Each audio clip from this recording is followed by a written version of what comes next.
I recall an article or a lecture given by Professor Hahn from Cambridge at the London School of Economics, where he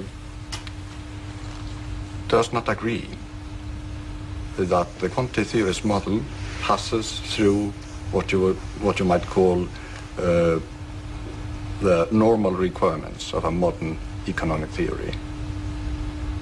This does mean that he disqualifies the modern theorist standpoint of the monetary school just on the same grounds as the old quantity theorist school. What is your reaction to this interpretation of Professor Hahn's position? Well, I don't know that I can answer that in detail because I haven't read Frank Hahn's lecture that you're referring to. But the position in general reflects a split that has occurred among economic theorists for at least a century. It's a split. I wrote an article many years ago on Walras, in which I drew a distinction between Walrasian economics and Marshallian economics.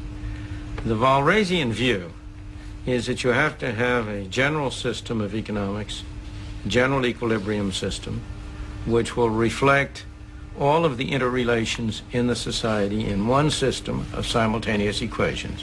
It's very hard to talk about it without talking about it in a fairly technical sense. It's a general equilibrium system. Hahn is in that tradition.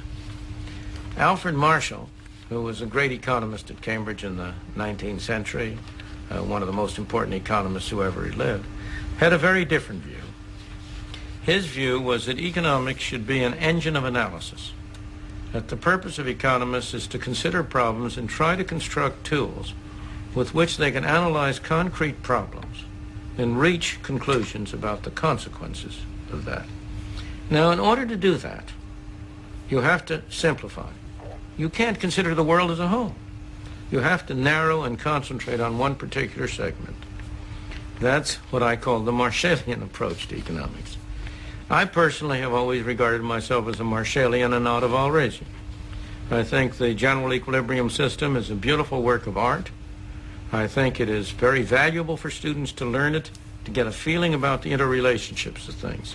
But there is no way in which it can be used in practice to effectively to analyze specific problems. And so I have been inclined to view economics as a task of constructing an engine of analysis. From that point of view, both what you call the earlier quantity theory and the modern quantity theory, which are really the same thing. It's not really a different thing, it's a development, a further development of it. From that point of view, I believe those are effective engines of analysis. They deal with a particular problem. Quantity theory is not a general theory. It doesn't tell you very much about what the price of fish is going to be. It tells you a great deal about what the price level of all things on the average will be. It tells you a great deal about what the monetary circulation will be. And I have been inclined to view the quantity theory from that point of view as an engine of analysis, and from that point of view, I believe there is no economic theory for which there is a greater amount of empirical evidence justifying and supporting its main propositions.